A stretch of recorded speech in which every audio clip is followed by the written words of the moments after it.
Spider-Man: Homecoming, the web-slinger's first solo movie under the Marvel Studios umbrella, is a sweet, witty, bristly-paced romp that captures everything that has made Peter Parker and his costumed alter ego such a lovable and enduring character for over half a century.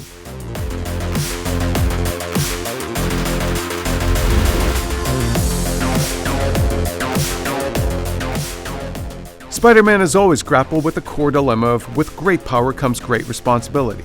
But as the events of Homecoming show, Peter Parker's responsibilities aren't just related to being Spider-Man. He has a responsibility to be a good student, to let his Aunt May know where he is, and to find the balance between his personal and superhero lives. In Homecoming, Peter wants nothing more than to win Tony Stark's approval and become a full-fledged Avenger. But Peter is still just a kid, and he will have to realize that he can't let Spider-Man define who he is. Peter, you still with us? Yeah. If you weren't already sold on Tom Holland after Civil War, his turn in Homecoming proves that he is the definitive big-screen Spider-Man. His exuberance and good-natured manner perfectly captures Peter Parker's youthfulness, earnestness, and moral center. Peter screws up a lot, but he's a good kid who knows when he has to set things right, and Holland sells all of that. He owns every scene he's in, never getting blown off the screen by his co-stars, which include such formidable personalities as Robert Downey Jr. and Michael Keaton. Neither Downey nor Keaton are in the movie as much as might be suspected. Stark is there to be Peter's mentor and to provide some tough love when needed, but Homecoming is not a full-on Marvel team-up movie. It's not a hug, I'm just grabbing the door for you. Oh, all right, kid. Good luck out there. Likewise, Keaton's villainous Vulture is a supporting character. The Vulture can be, in his own way, as relatable as Peter. He's a blue-collar Joe, one who sees Tony Stark as an aloof powermonger who doesn't care about the working man. He's quite a timely villain in that way, but he's also never as fleshed out as he could have been. His transition from everyman to murderous criminal happens largely off-screen, with some of his more vicious behavior feeling a bit jarring at times. Still, Keaton's Vulture does manage to elude the Marvel movie villain streak of hampering a fine actor with a weak role.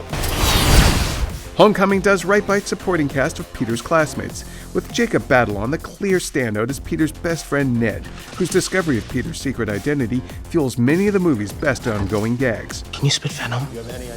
While Zendaya only has a small role here as Michelle, she delivers it with a quirkiness and cutting wit that's memorable. Laura Harrier nicely plays against expectations as Peter's crush, Liz, making her accessible instead of merely being the cool girl. Spider-Man: Homecoming, being a high school movie, sets it apart from not only other entries in the MCU, but from many superhero movies in general. Peter's academic decathlon matches are as important to this story as his sleuthing into the Vulture's activities.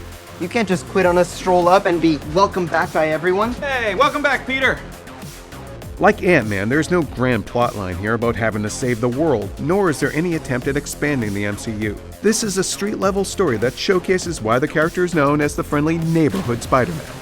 The movie has a lot of fun with this being a novice Spidey, who is still mastering his powers and who is awed at all the tricks his costume can do. There's also a lot of humor generated by the fact that much of the story is largely confined to Queens, where there aren't a lot of very tall buildings for Spidey to web-sling between, so he has to use what's readily available to get around.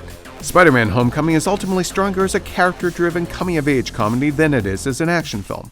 While its action set pieces are fine, none of them can match, let alone top, Spidey's MCU debut in Civil War's airport battle. That lack of truly memorable new action sequences may disappoint some superhero movie fans who crave adrenaline and eye candy, but ultimately Spider-Man: Homecoming wisely knows its greatest responsibility is to its characters and not necessarily the great powers they possess. I'm sick of Mr. Stark treating me like a kid. But you are a kid. Yeah, a kid who can stop a bus with his bare hands. As with the very best of the web-slingers Marvel stories, Spider-Man: Homecoming is a winning combination of a fun superhero adventure tale with a heartwarming story about a regular kid dealing with some very relatable issues. Tom Holland's Spidey can't swing back on the screens again fast enough.